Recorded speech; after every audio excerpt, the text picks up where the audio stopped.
Japanese educator and author, Dr. Jaiswal has said, and I quote, "Happiness is something we build for ourselves. It is not something that someone will give us," I unquote. Life is all about making choices, and we are known by the choices we make. Right from choosing the right answer in the MCQs, to choosing the dress to wear for a party, to choosing the right friend, and to choosing the right career options. We've made innumerable choices in our life.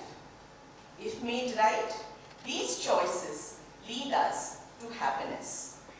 Then why not make happiness a conscious choice? Few years back, while interacting with my class 12 students in a life skill class, I asked them how would they see themselves 10 years down the line. And with a twinkle in their eyes, they shared their aspiration of owning a plush house, of having a high-paying job, and to have the most luxurious car. And then I asked them, what will all that give to you? And they unanimously said, happiness. So think of it. If all our right choices lead us to happiness, can we make happiness a conscious choice?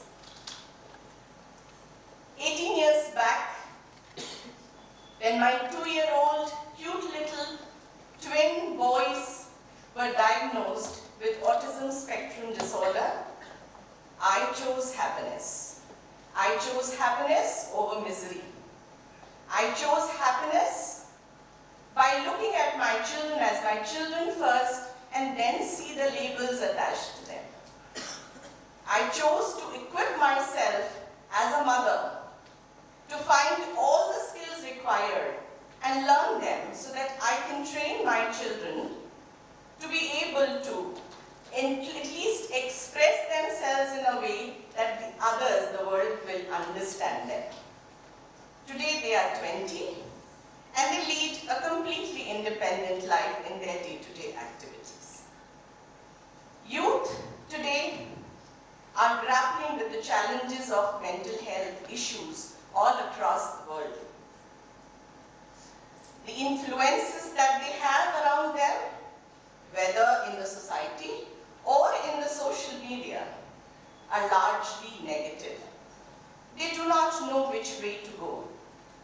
Someone asked me a few days back, would you like to be reborn in today's times? And it got me thinking how challenging it is as a youth today, because amidst all the other ones, you also have a botheration of looking good on social media.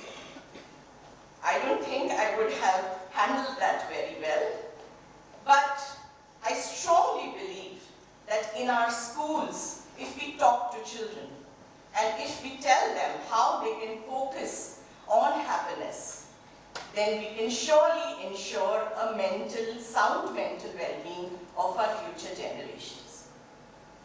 We are talking about the choices today. So let me take this word choice as an acronym and elaborate upon how we can build some habits and attributes so that we make happiness a very, very conscious and deliberate choice. Let's begin with the letter C. Choose compassion over comparisons. It is very easy, rather natural, for all of us to compare our situations, our achievements with that of others. But that leads us to another C, and that is complexes.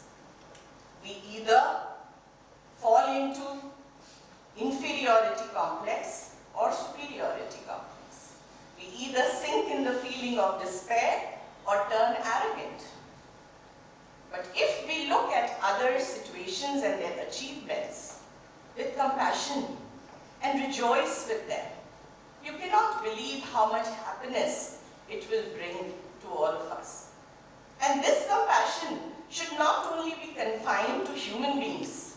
Compassion towards animals, compassion towards our environment, will once again secure a better future for all of us.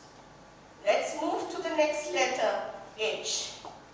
Choose honesty over dishonesty. In the rat race of the greed of wanting more and more and accumulating more and more, people are turning. They don't think twice to turn to dishonest ways of acquiring them. Not understanding the transient nature of life. We did an experiment in our school once where we gave an option to the students to sit for a proctor-free examination.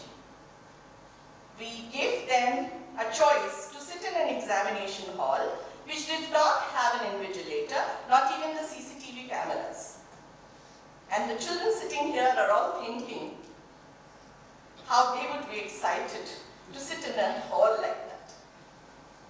But trust me, we definitely had inhibitions in the beginning, but every day we would see growing numbers because children started feeling the happiness behind integrity. Being honest when nobody is watching you. So if you want to choose happiness, choose honesty. The next letter, O. Choose opportunity over disappointments. Sometimes, even after making the right choice, things do not turn our way. They don't turn in our favor. At such times, rather than feeling disappointed, we should take it as an opportunity to build resilience.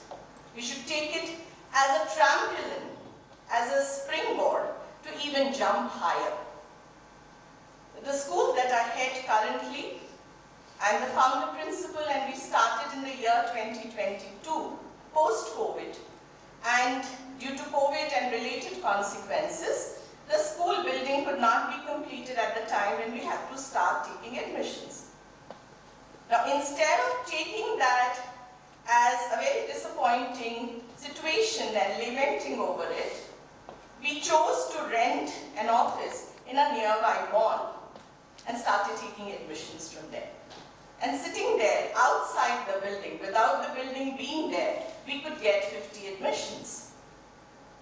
And so happily we started that session with those 50 children. It was very, very joyful. Next year, definitely we had an exponential growth, and there were 200 plus admissions that we got, giving us so much of happiness. The next letter is I. Choose introspection over ANDS. ANDS is another acronym that means automatic negative thoughts. Inflow of automatic negative thoughts is an intrinsic tendency of human brain. Whenever we sit idle, we only think negative.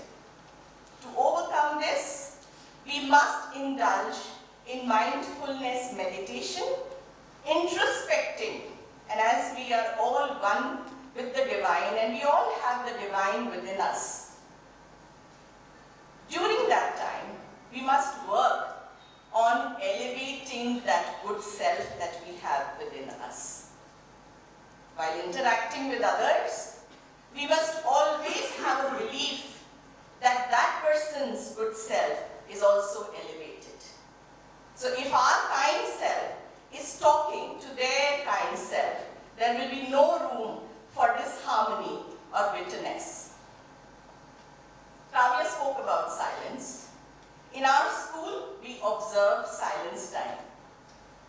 In the beginning of the day and at the end of the day, and in between whenever time permits, we make our children sit quietly for 2 minutes, focusing only on their breath. The other day I asked one little child of class 2, how does it feel? I also take value education classes, so I get to talk to children very closely. So I asked her, child, how does it feel? And she said, ma'am, it feels like magic. This magic has been deciphered by the neurologists as the increased neural activity. When you sit in silence, the nerve cells start to make more connections and the brain activity enhances. So I second Kavya and request you all to have a habit of sitting in silence just by yourself every day. We come to the next letter, and that is once again a C. Count your blessings. Choose to count your blessings over making complaints. Oftentimes, we are heard making complaints about not knowing enough or not having enough.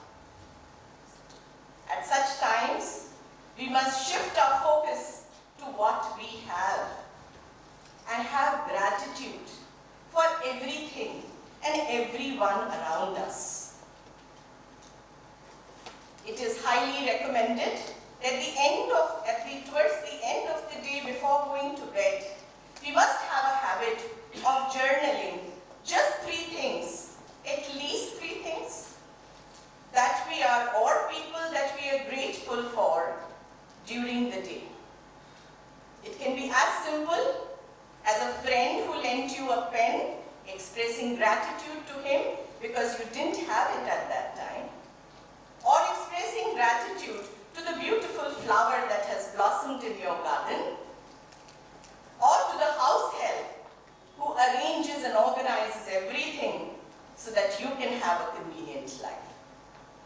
Gratitude is a very powerful emotion that shifts our focus from what's missing to what's abundant. And it releases stress hormones, giving us abundant happiness. We come to the last letter of the word choice, and I request you to choose empathy. Choose empathy over judgments. Empathy and not sympathy is something that we must practice every day. Seeing your friend in crisis, rather than passing a judgmental remark or making fun, if you think how you would have felt if you were in that situation, you would immediately lend a helping hand. We all have heard, what goes around comes around. And that is the law of cause and effect. Similar to the Newton's law of motion that says that every action has an equal and opposite reaction, law of cause and effect says that every cause or action has a sure and similar effect. So again, the choice is yours. Whether you want to win a friend by making a compliment or want to lose one by passing a rude comment. Empathy is something that, again, if your actions or causes are influenced by acts like empathy, kindness, they will always end into a positive effect, and that is happiness. Whereas, if there are actions or causes that are influenced by negative tendencies like resentment, anger, and jealousy, they will only end in unhappiness. So friends, happiness is less about wanting the perfect circumstances and more about responding to life as it unfolds. It is a conscious decision to choose gratitude over complaints, hope over fear, and growth over setbacks. By shifting our mindset, nurturing positive habits, and embracing the present moment, we can reclaim the power to fill our lives with joy. So happiness is not something that we look for outside. It is something that we choose, create, and carry within. I conclude with the Shanti Mantra. Sarve bhavantu sukhina, sarve santu niramaya, sarve bhadrani pashyantu, ma kaschit dukh bhag bhavet. Invoking